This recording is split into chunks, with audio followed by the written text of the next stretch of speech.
పరిశుద్ధాత్ముడా నన్ను శుద్ధీకరించుము. నా ప్రియ శుద్ధాత్ముడా చెట్టునకు మంచువలె భూమికి వెలుగువలె విత్తనముకు నీరువలె నాకు నీ ప్రభావం. చెట్టునకు మంచువలె భూమికి వెలుగువలె విత్తనముకు నీరువలె నాకు నీ ప్రభావము అవసరమయ్యా. అభిషేకించు నాకు అవసరమయ్యా. నన్ను అభిషేకించు నీ ఆత్మతో నింపు. పరిశుద్ధ పరచుము. పరిశుద్ధాత్ముడా నన్ను శుద్ధీకరించుము. నా ప్రియ శుద్ధాత్ముడా. దేవుని నామానికి స్తోత్రం కలుగునుగాక. ఆత్మీయులారా, బాగున్నారు కదూ?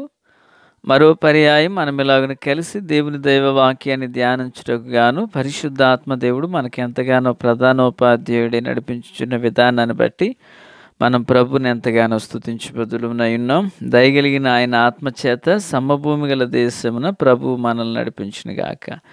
ఈ వాక్యం మీ యొద్దనే ఆగిపోక మీ యొద్ద నుండి కనీసం కొందరికి యొద్దకు వాక్యం వెళ్ళాలని ప్రయాసపడుతున్నాము. ప్రయాసపడినది మేము కాదు కానీ మా యందున్న దేవుని కృపయే. మీరు కూడా ఇందులో పాలిభాగస్తులు కావాలని ఆశిస్తున్నాము. దేవుని పనికి సహకారులుగా మీరు నిలవాలని, మీ చేతులు కలవాలని ఆశిస్తున్నాం. సంతోషం. నేటి దిన వాక్య ధ్యానమై ఆదికాండము 45వ అధ్యాయం 8వ వచనం. కాబట్టి దేవుడే గాని మీరు నన్ను ఇక్కడికి పంపలేదు. ఆయన నన్ను ఫరోకు తండ్రిగాను అతని ఇంటి వారికి అందరికీ ప్రభువుగాను ఐగుప్తు దేశమంతటి మీద ఏలికగాను నియమించెను. ప్రార్థన. మహాపరిశుద్ధుడా, ప్రేమగల తండ్రి, కృపగల దేవా, స్తోత్రాలు. చదవబడిన వాక్యం మీది, వినుచున్నవారు మీవారు. మీ దాసుడనైన నన్ను పూర్ణముగా మరుగు చేసి దైవస్వరమును వినిపింపచేయండి. రాకడ కొరకు, రాజ్యం కొరకు సిద్ధం చేయండి. యేసయ్య మహోన్నతమైన నామంలోనికి ప్రార్థించిన మనవులన్నీ పొందియున్నామని నమ్ముచున్నాము మా పరమ తండ్రి. ఆమెన్. ఆత్మీయులారా, బాగున్నారు కదూ? ఈ వాక్య భాగాన మనం నేర్చుకొనుచున్న అంశము ఫరో తండ్రి ఎవరు? ఫరో, ఈజిప్టు దేశాన్ని పాలించుచున్న వ్యక్తిని ఫరో అన్నారు. ఆ ఫరో తండ్రి ఎవరు? అదేంటండి, వాక్యంలో అన్యుడు తండ్రి పేరు మనకెందుకు అనుకుంటున్నారా? సరే, ఇప్పుడు చదివిన వాక్య భాగంలో యోసేపు తన అన్నలకు తనను తాను కనుపరుచుకున్న తరువాత వారితో సముదాయించి మాట్లాడుతూ అంటున్నాడు, కాబట్టి దేవుడే గాని మీరు నన్ను ఇక్కడికి పంపలేదు అన్నారు. ఆ సంభాషణలో యోసేపు తనను గూర్చి, తన యొక్క ఉనికిని గూర్చి 3 మాటలు చెప్తున్నారు. అక్కడ ఏమంటున్నాడు? దేవుడు, ఆయన నన్ను ఫరోకు తండ్రిగాను, అంటే యోసేపు యొక్క స్టేటస్ అంటారా, స్థితి ఏమై ఉందో చూడండి. ఐగుప్తు దేశంలో ఫరోకు తండ్రిగాను. మన ప్రశ్నకు సమాధానం వచ్చిందా? ఫరో తండ్రి ఎవరు ఇప్పుడు? యోసేపే. ఓకేనా? ఫరోకు తండ్రిగాను ఆయన ఇంటి వారికి అందరికీ ప్రభువుగాను. ఫరోకు తండ్రి, ఇంటివారికి ప్రభువు, ఐగుప్తు దేశమంతటి మీద ఏలికగాను. ప్రియులారా, మరి దేవుని మహాకృపలో గత సంవత్సరం మన పరిచర్య తరపున మనము విడుదల చేసిన పాటలో ఎన్నిక లేని నన్ను ఏలికగా చేసేవు అనేటువంటి ఆ సంభాషణ, ఆ పదము ఇక్కడ నుండే తీసుకోవడం జరిగింది. సంతోషం. ప్రియులారా, మరి యోసేపు యొక్క స్థితి ఐగుప్తులో ఏమైనదంటే ఫరోకు తండ్రిగా, ఇంటికి ప్రభువుగాను, దేశమంతటికి ఏలికగాను ఉన్నాడట. ఆత్మీయులారా, ఈ ఐగుప్తు దేశాన్ని ఏలుచున్న ఏలిక, ఫరో ఇంటికి ప్రభువు, ఐగుప్తులోనున్న ఫరోకు తండ్రి ఎక్కడి నుండి వచ్చారంటే, గడిచిన దినాన మనం విన్నాం, కొన్ని శ్రమల గుండగా నలపబడుతూ ఆయన ఆ స్థితికి వచ్చాడని. అయితే దేవుడు యోసేపు జీవితంలో చేసినది, యోసేపు జీవితంలో జరిగించిన నడిపించిన మార్గాలలో యోసేపు తరచుగా తన అన్నలతో చెప్పే మాట ఏంటంటే, దగ్గర 3-4 పర్యాయాలు 7వ వచనంలో చివరి మాట, దేవుడు మీకు ముందుగా నన్ను పంపెను. 8వ వచనంలో, దేవుడే కానీ మీరు నన్ను ఇక్కడికి పంపలేదు. 5వ వచనం చదివితే చివరి మాటల్లో, ప్రాణరక్షణ కొరకు దేవుడు మీకు ముందుగా నన్ను పంపాను. అంటే ప్రతి మాటలో కూడా దేవుడు దేవుడు దేవుడు నన్ను పంపాడు. చూడండి, ఆ 9వ వచనంలో కూడా, పిల్లరా, నీ కుమారుడైన యోసేపు దేవుడు నన్ను ఐగుప్తు దేశం అంతటికి ప్రభువుగా నియమించాడు. అంటే ప్రతి మాటలో యోసేపు తనను కానీ తన ఉనికిని కానీ చాటుకోవడం కంటే, నేను ఈ స్థితిలో ఉన్నానంటే దేవుడే, నేను ఈ చోటికి రప్పించబడ్డానంటే దేవుడే, ఈరోజు లక్షలాది మందిని పోషిస్తున్నానంటే దేవుడే అంటూ దేవుని ప్రస్తావనను గురించి మాట్లాడుతున్నాడే తప్ప, తన జీవితంలో ఎదురైన కష్టాన్ని కానీ, తనను ద్వేషించిన అన్నల గురించి కానీ ఒక్క మాట కూడా పలకట్లేదండి. ఒకవేళ అదేమైనా జ్ఞాపకంలోకి వస్తుందని మీరు దుఃఖపడొద్దు, మీరు బాధపడొద్దు, దేవుడు నన్ను ఇలా నడిపించాడు అంటున్నాడు.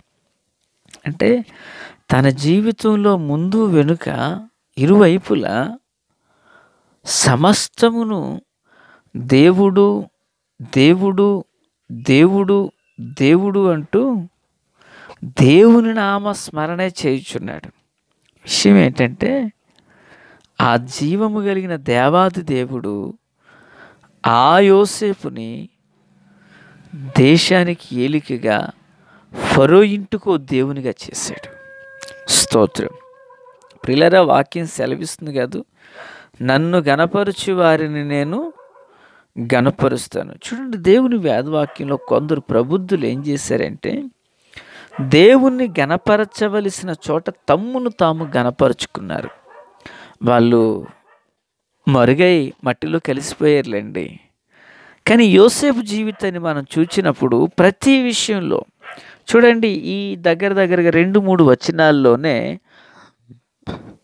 నన్ను ఈ స్థితికి నడిపించింది దేవుడు, మీకు ముందుగా దేవుడే నన్ను ఈ చోటికి రప్పించారు, మిమ్మల్ని పోషించడానికి దేవుడు ఏలికగా చేశారంటూ ప్రతి విషయంలో ప్రభువునే ముందుంచుతున్నాడు. మరి మాటలు వింటున్న ఆత్మీయులారా, మరి నీ జీవితంలో నిన్ను నీవు కనపరుచుకుంటున్నావా, ప్రభువును కనపరుస్తున్నావా? నిన్ను నీవు ప్రజలకు ప్రత్యక్షపరచుకుంటున్నావా, దేవుని చూపిస్తున్నావా? ఒక సేవకునిగా నేను నేర్చుకునవలసిన విషయాలు ఇక్కడ ఉన్నాయి. ఓ దేవుని బిడ్డగా నీవు నేర్చుకునవలసిన విషయాలు, మార్చుకునవలసిన విషయాలు ఎన్నో ఉన్నాయి. నా వల్లనైనది ఏది లేదు, అంతా దేవుడే, నా వలన జరిగింది ఏది లేదు, అంతా దేవుడే అంటూ యోసేపు దేవుని చూపిస్తున్నాడండి. తన ఖ్యాతిని కానీ, తన గొప్పతనాన్ని కానీ, తన ఉనికిని కానీ తాను చాటుకోవటం లేదు. దేవుని యొక్క సంకల్పాన్ని, దేవుడు తను నడిపించిన విధానాన్ని, శ్రమలలో దేవుడు అతన్ని ఓదార్చినటువంటి విధానాన్ని జ్ఞాపకం చేసుకొనొచ్చు. దేవుడు మీకు ముందుగా నన్ను ఈ చోటికి పంపించాడు, ఫరోకు నన్ను తండ్రిగా చేశాడు, దేశానికి నన్ను ప్రభువుగా చేశాడు. అంటే యోసేపు ప్రభువుని గనపరిచారు, ప్రభు యోసేపుని కనపరుస్తున్నారు. ఈ మాటలు వించిన ఆత్మీయులారా, నువ్వు చదువుని బట్టి నేను ఎలా చదివానంటున్నావు, ఉద్యోగం చేస్తే నేను ఎలా చేశానంటావు, ఇల్లు కడితే నా వల్ల ఇదంతా జరిగిందంటాం. నిజం చెప్పండి, ఏ పాటి వారు మనం? ఓ పాట పాడితే నేను ఎంత బాగా పాడాను అనుకుంటాం, ఓ పని చేస్తే నేను ఎంత బాగా చేశాను అనుకుంటాం. ఈ మధ్యన మా సేవకులకు బాగా పట్టేసినటువంటి పిచ్చి ఏంటంటే, పిల్లరా 90 విధాల్లో ఫోటో తీసుకోవడం.